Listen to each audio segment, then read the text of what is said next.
El Señor esté con ustedes. Lectura del Santo Evangelio según San Marcos. Gloria a ti, Señor.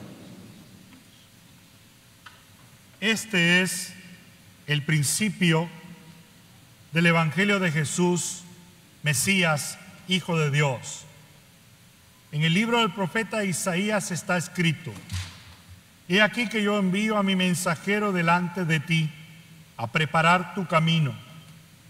Voz del que clama en el desierto: preparen el camino del Señor, enderecen sus senderos.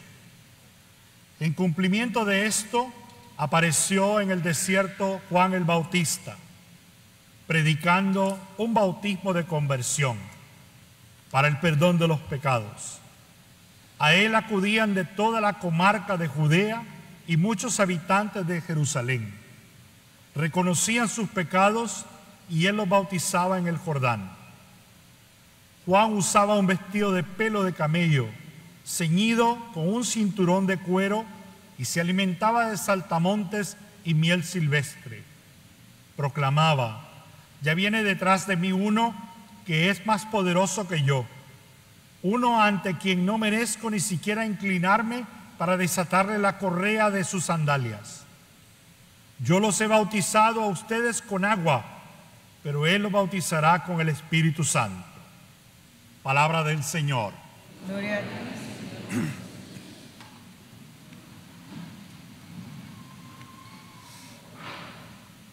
Queridos hermanos y hermanas, hemos llegado al segundo domingo de Adviento y este domingo presenta aires de esperanza. Muestra la verdadera fuerza para allanar caminos, bajar montes y preparar el camino para Dios, para que Dios aterrizara en nuestras vidas, en medio del contexto de la humanidad en que nos encontramos. Es el domingo de la esperanza, la segunda virtud teologal. ¿Por qué el cristiano tiene esperanza? Porque sabe en su corazón de que Dios no defrauda, de que Dios cumple su promesa y lo que ha prometido lo llevará a cabo. Como dice Isaías hoy al final, es un pastor que cuida sus ovejas, las lleva a su regazo y las atiende y las cuida. La esperanza llena el corazón humano para ser testigo de la presencia liberadora de Dios. Esto es lo que es la virtud teologal de la esperanza. Me lleva a mí a decirle a otro de que Dios libera, que Dios es misericordioso, que Dios es compasivo, que Dios es amoroso. Se inicia aquí en esta primera lectura, las tres lecturas son hermosísimas hoy, la sección del libro de Isaías, que tiene como referencia inmediata, para ponerlo en contexto, la vuelta de los desterrados de Babilonia. Vamos a notar en estas lecturas de que Dios ha sido el liberador de su pueblo ayer en el tiempo de Isaías, ayer en el tiempo de Marcos y hoy en nuestro tiempo, y lo será siempre. Este exilio que termina babilónico es presentado como un nuevo éxodo. Los hijos de Dios en el exilio verán sus pies regresar a su tierra. ¿Y quién no sueña con eso? Dios ha hecho esto ayer y lo hará hoy y lo hará siempre. Porque el deseo de que vuelvan nuestros pies a pisar la tierra que nos ha visto nacer es un deseo de esperanza. Dios busca la liberación. Dios es la verdadera paz y la verdadera justicia, que por justicia ha escogido su misericordia para con nosotros, su pueblo. La noticia de la liberación inminente supone un gran consuelo para el pueblo.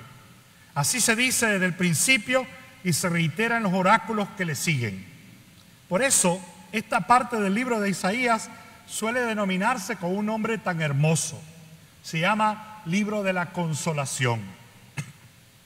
Y ha sido entendida como figura y anticipo de la consolación que traerá Cristo. La verdadera consolación alivio y liberación de los males humanos, es la encarnación de nuestro Dios y Salvador. Es el evento por excelencia en la historia, de que Dios se ha encarnado, y eso habla de que al mal ya le pasó su día. La encarnación ha traído un nuevo orden para la humanidad. Su presencia entre su pueblo es una esperanza cumplida. Los oráculos se dirigen a los habitantes de Jerusalén deportados en Babilonia. Cuando se pronuncian, han pasado ya varias décadas desde que ellos o sus padres fueron forzados a abandonar su pueblo, la ciudad santa. Tras este tiempo de sufrimiento y separación, su culpa ha sido expiada con creces, con la muerte y resurrección de Cristo, la nuestra. Llega el momento de disponerse para emprender, con la ayuda del Señor, el camino de regreso. ¿Y quién no sueña con un camino de regreso a su tierra? No será un camino duro, dice el Señor, sino que encontrarán un sendero despejado que los llevará ante la gloria del Señor. O sea, que en pocas palabras, nuestro regreso, Dios se ocupará de que el camino que hemos de recorrer y llegar a nuestra patria sea como las montañas rebajado, que sea un camino donde podamos caminar sin que nos cause dolores en los pies. Como en el éxodo de Egipto, en el camino de Babilonia hacia Jerusalén, el poder de Dios que se va a manifestar con prodigios. La palabra de la voz misteriosa que hemos escuchado hoy, que invita a emprender la marcha, aviva la esperanza de los que sueñan con regresar a la tierra que los vio nacer. Los 4 evangelistas ven cumplidas estas palabras en el misterio de Juan el Bautista, a quien se nos presenta hoy como precursor, como aquel que anuncia, que señala, que muestra quién viene a liberarnos. Es la voz que grita en el desierto: preparen el camino del Señor. En efecto, Juan, con su llamada a la conversión personal y al bautismo de penitencia, prepara el camino para encontrar a Jesús, a quien los evangelios confiesan como el Señor. Por su parte, Juan el Bautista es el heraldo, el precursor. Por este motivo, aquella voz manda a preparar un camino para la palabra de Dios. Y en pocas palabras me recuerda las palabras de Jesús diciendo acerca de Juan el Bautista: es el profeta de los profetas, el más grande que ha existido, pero el más pequeño de los míos, que sea instrumento para que mi palabra llegue, será grande como él. Por eso, así como allanar obstáculos y asperezas, que es nuestra función en la vida, para que cuando venga nuestro Dios pueda caminar sin dificultad. Preparen el camino del Señor. Se trata de la predicación evangélica y de la nueva consolación. Todos necesitamos el consuelo de Dios, con el deseo de que la salvación de Dios llegue a conocimiento de todos los seres humanos. De ahí que la tradición cristiana, Juan es más que un profeta. En él el Espíritu Santo consuma el hablar por los profetas. Juan termina el ciclo de los profetas inaugurados por Elías. Anuncia la inminencia de la consolación de Israel. Es la voz del Consolador que llega. En la segunda parte del oráculo, la voz anónima pide al profeta que hable en nombre del Señor. Los proyectos meramente humanos tienen una vigencia limitada. Solo la palabra de Dios permanece. Esto da esperanza. El mal creado por el ser humano tendrá un día su fin y Dios va a permanecer siempre. Seguramente hay en esa voz una alusión al poder de Babilonia y a los poderes de los babilónicos modernos, que pasan como flores silvestres cuando sopla el aliento del Señor, porque se habían alzado contra la bondad de Dios. En nuestros pueblos hay mucha gente que se ha alzado contra la bondad. En vez de ser bondadosos, son destructivos. En vez de dar vida, matan. En vez de liberar, encarcelan, doblegan, persiguen y oprimen. En el mensaje que ha de transmitir al pueblo se habla de confianza en el poder de Dios. Nosotros, la esperanza nos tiene que llevar a tener una confianza profunda de que Dios es más poderoso que todo el mal que estamos viendo alrededor nuestro. El mensaje tiene que transmitir esto: que Dios no viene a devastar, sino para cuidar amorosamente y recompensar al pueblo que está a su cuidado. Y aparece por primera vez la imagen del rebaño. referida al pueblo de Dios. Una de las varias figuras utilizadas en las Sagradas Escrituras para expresar la atención amorosa de Dios a su pueblo y que la tradición cristiana utiliza para exponer el ministerio de la iglesia. La iglesia, en efecto, es el redil, cuya puerta única y necesaria es Cristo. Es también el rebaño cuyo pastor será el mismo Dios, como Él mismo anunció. Aunque son pastores humanos quienes gobiernan a las ovejas, sin embargo, es Cristo mismo el que sin cesar las guía y las alimenta. Él, el buen pastor y cabeza de los pastores, que ha dado su vida por las ovejas. Las bellísimas palabras con las que inicia la lectura del profeta Isaías que acabamos de escuchar son para nosotros todo un anuncio de esperanza. Consolad, consolad a mi pueblo, dice Dios. Se trata del grito de esperanza que el profeta lanza al pueblo, que sufre estando en el exilio, lejos de su tierra, y que quiere motivarlos a que reaviven en sus corazones la esperanza que se iba apagando con el dolor que han vivido. Ese dolor pasará. Volverá a casa, volverán a su tierra, volverán a sus hogares junto a sus familias. Cesará el camino errante por los que tus pies adoloridos y llagantes han recorrido. La esperanza no defrauda nunca y la esperanza es promesa de Dios que siempre cumple. El motivo del por qué el profeta canta el consuelo para Israel es que Dios viene, que viene a liberar a su pueblo. Miren, el Señor llega con poder y su brazo manda. Se trata de un anuncio especial que le recuerda al pueblo que Dios es fiel. Es fiel, no se muda, no se va, no abandona, ni tampoco nos suelta de la mano, sino que incluso cuando todo parece perdido y cuando las sombras de muerte se ven sobre nosotros, es cuando mejor se muestra la presencia de Dios que viene a caminar con su pueblo y a renovar con nosotros su alianza. Pero recibir al Señor implica para nosotros la necesidad de preparar y enderezar caminos. Estas palabras de Isaías y que hoy también dice en el Evangelio de Marcos, debemos de encarnarlas y tomarlas personalmente. ¿Qué camino hay que allanar en mi vida?